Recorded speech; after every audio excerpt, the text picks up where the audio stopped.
state of Ohio has waived argument this morning, so Attorney Armstrong will be the only one on here, so you'll have your 15 minutes. We are being visually and audibly recorded, as you're aware, so please try to remain by the podium as much as possible. We have read your brief, we're ready to proceed with your. Thank you, Your Honor. May it please the court, my name is James Armstrong, and I do represent Jentle in this matter. I do know that times the court goes to high schools, and this might have been a good case to have at a high school to teach kids to be careful who you date, because just by who she dated, Jentle ended up not only involved in a criminal trial, but actually ended up being convicted primarily because of who, well, I would submit solely because of who she dated. Who happened to be a police officer in Highland Hills, who, after the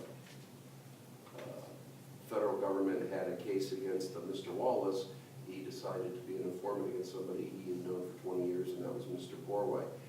The whole case of the state is almost entirely based on controlled buys involving Mr. Borway. There is a provision in the transcript that they mentioned that Ms. Love was never contacted. Two of the controlled buys did take place when Ms. Love was there.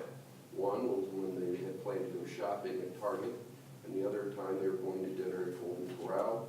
The third charge involved their home that they shared in Myanmar, which ironically was actually in Portage County, in which Ms. Love was not even there. All the drug transactions involving Mr. Borway and Mr. Wallace occurred with Mr. Wallace and Mr. Borway. There were two incidences where Ms. Love was present, as I stated, one on June 7th, the other on, I believe, June 17th. And one was where she was simply going to Target. According to the information in the transcript, they were scheduled to be there anyway. So when Mr. Wallace talked to Mr. Borway, it was, why don't we meet here? I'm going to be out there anyway. Same thing with the Golden Corral. They were going to be at dinner as well. At one point, Borway indicated that Ms. Love knew he was selling drugs and that she was counting the money, if I recall. Your Honor, there's a situation where Mr. Borway stated that, I believe the conversation with Mr. Wallace was, she knew, I told her that she owed me money. There's, Mr. Borway seems to tell two different situations. One when he's first arrested, and the other when he's under oath. When he's under oath, he says that she really didn't have any involvement. I believe the state in their brief mentions that there was one sentence where he didn't really want her to get her in trouble. But during the actual testimony, he stated that she really didn't have any involvement with this. I think evidence of that is demonstrated by where he kept the drugs in the house. He kept the drugs in the house hidden in a spare bedroom up on the top shelf, to where even when the police went to photograph it, they couldn't photograph it where they found it. They had to take it down to photograph it. It was that well put away. I would submit that was not only strong evidence that she really didn't know the extent or at all what Mr. Borway was doing, because why hide and go to those lengths to hide such things in your house if the person you're living with knows what you're doing? You would not need to go to such lengths to do so. And that was pretty indicative of the case. The case is primarily Mr. Borway, and then they figured, well, her girlfriend was with him, so they charged her as well. It is that guilt by association which is what's troubling about this case. The knowing aspect, how much did she know? Did she know that Mr. Wallace owed Mr. Borway money? Well, according to the transcript, yes. Did she know specifically why? Well, probably not. I do think Mr. Borway's profession should have some bearing on how much knowledge she should have had. Most of us do not assume that a police officer will be trafficking in drugs. I can think of scenarios where maybe there might be more culpability of dating somebody. If the person's a known drug dealer and been arrested many times for dealing drugs and you happen to be with them, it's a little harder to say, I didn't know. But when the person's an officer of the law, you don't work on the assumption the officer of the law is going to be out there committing felonies. That's a real key point in this case. I try to stress it in my brief. I keep referring to him as her police officer boyfriend. You know, it's not like her known drug dealer boyfriend, this is a police officer. This case was tried on under a complicity theory, I'm assuming? I'm assuming as well, reading the transcript, that seems to be kind of how they did it.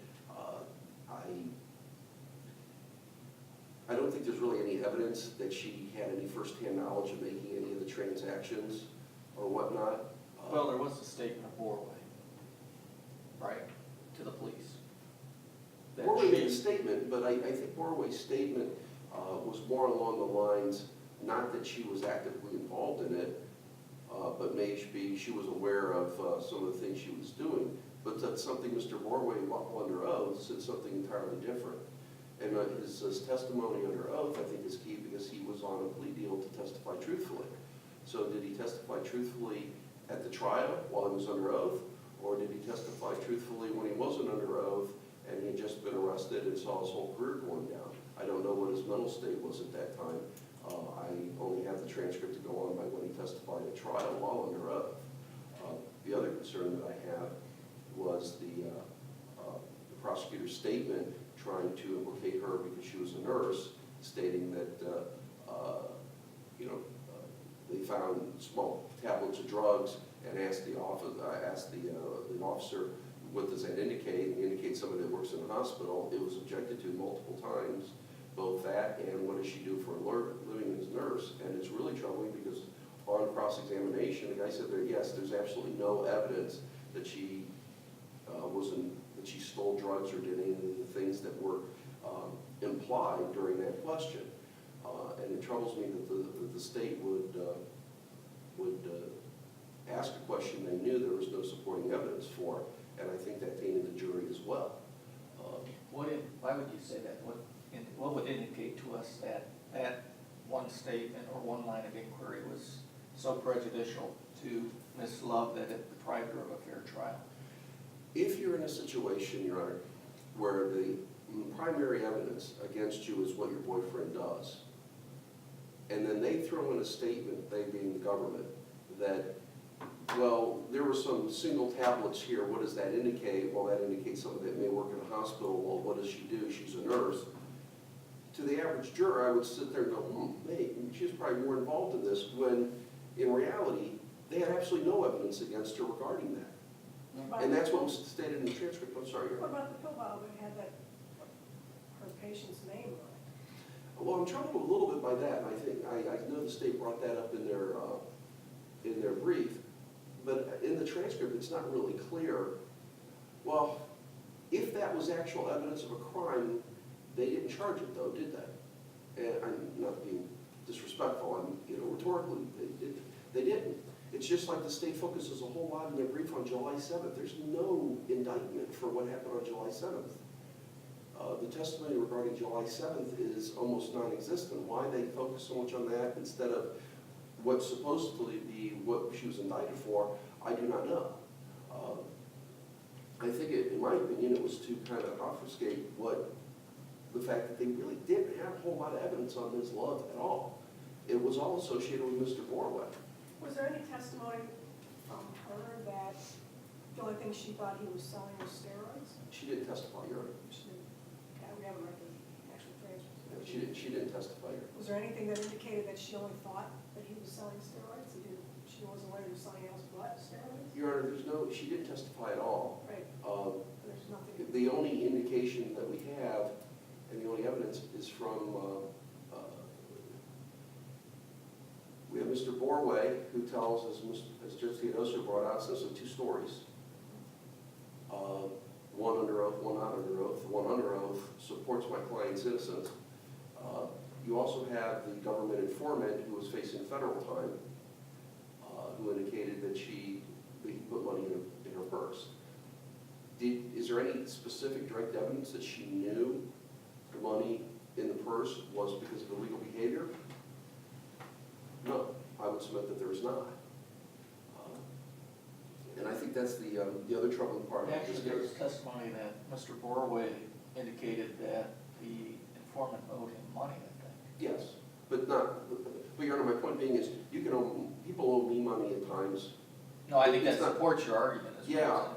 Yeah, I mean, you don't exactly know what somebody owes money for. I mean, selling drugs, it could have been, maybe it was fantasy football, which doesn't help my argument that maybe he was gambling, but the point being is that there could be a number of reasons why somebody could owe somebody money, and that's one of the other troubling aspects of this case, and why it should be remanded, if not reversed, is that we are speculating on all her behavior. It's all based on speculation. Well, she dated this guy and lived with him, therefore we can speculate that she knew what he was doing. She accepted money in her purse because Mr. Borway said he owed her money, owed him, Mr. Wallace owed her money, owed him money, and then they want to speculate that that means she knew of the illegal behavior. There was a point where she indicated the more you take, the stronger you get to the informant. Well, that's one of the things that apparently happened on July 7th. Was that the July 7th date? And if I'm not mistaken, I believe it was the July 7th date, which there was no accusation of wrongdoing in the indictment. So it's one of the reasons, and I think I mentioned in my brief, I was a little puzzled by the state wanting to focus on July 7th when Well, could there's still no be indictment. evidence, couldn't it? Excuse me? Still could be evidence, couldn't it? Even though it wasn't Well, a charged offense. A lot of things could be evidence. I mean, the public records from Portage County showing that their home was in Montgomery was in Portage County was, when the objection on the venue aspect with regard to count 9 was brought up, it was overruled. And Were those records available to the trial court? I don't know if the records were available at trial court because I don't see them in the transcript where they're presented. The objection in which counsel for defendant states that their house was in Portage County and it's overruled. That's one of the other issues that I have with the case. How do you have sufficient evidence of something that's clearly not true? And I would argue that the trial court could have taken judicial notice of where the house was because it's all part of public records. Now, that would only affect the drug abuse and That would drug the count 9. That was the only part that happened with regard to in that home in Montgomery. But one of the troubling aspects, Your Honor, is I believe one of the officers testified that everything that they charged her with happened in Summit County. That's clearly not true. Which could be a mistake. I don't want to disparage the police officers indicating they said anything intentionally misleading, but there's no question the home's in Portage County.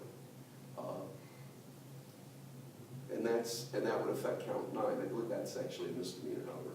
But regardless, there's so many aspects of this case that are built on speculation that the statement, based on the question asked earlier about how did it affect her rights to fair trial and due process, that's just another speculative debate. Well, she's a nurse, so maybe she should have known or whatnot. If that question's not asked, do they come back with a guilty verdict based on the fact that this person is dating a police officer who was trafficking in drugs, steroids?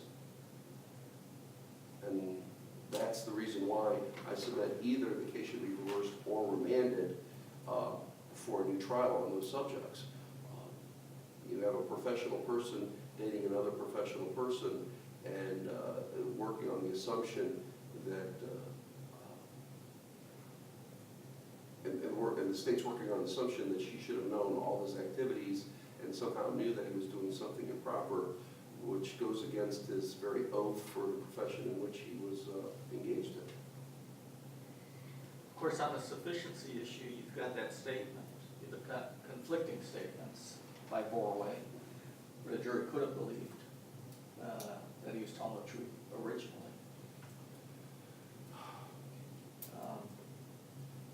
And we're not going to resolve credibility issues in determining that assignment of error. I do understand that, Your Honor. It would be disheartening to think that a jury would believe unsworn testimony over sworn testimony, especially when you have to then focus on what were her actual activities. The two specific matters in which she was charged with, I'm not counting the one that took place in her home, were times that any person in a relationship could have found themselves in. Going to shopping with a person and going out to dinner with a person. And that's the, And putting $700 in your purse. First time. Second time at the restaurant. Yeah, but I believe in the testimony, and I can't remember whether it was a Target or Golden Corral, forgive me for that, is that the evidence is that it takes place in the car, and she's not even in the car, the actual transaction. Where the money was put in the purse? Well, the money in the purse, that took place, I want to say that happened the first time at That Target. was my recollection of course. First time at Target. This is the second time I've argued the case because of the remand, so I apologize, I think I should have known that better. But the one time, I believe it was when they were going out to dinner in Golden Corral, that Mr. Wallace and Mr. Borway were alone in the car. I believe that was part of the transcript. I think that's the second one on June 17th. And then the next time there was actually a drug transaction, Ms. Love's nowhere around. As I pointed out, that all the drug transactions involve Mr. Borway.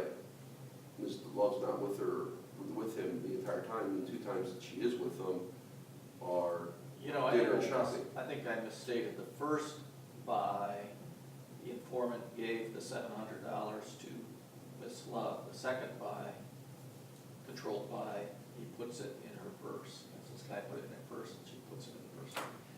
But one of those controlled buys took place in a car. They were alone in the car. Mr. Borway and Mr. No, I agree with that. I just misstated something. Oh. Oh, I'm sorry. I've always said it's the fastest 15 minutes there is. Thank you very much, Sharon. It's a pleasure to be in your courtroom. Thank you for your presentation today. The court will take the matter under advisement and issue a written decision, which will be mailed to both sides, as well as posted to our website and the Supreme Court. Thank you. Thank you.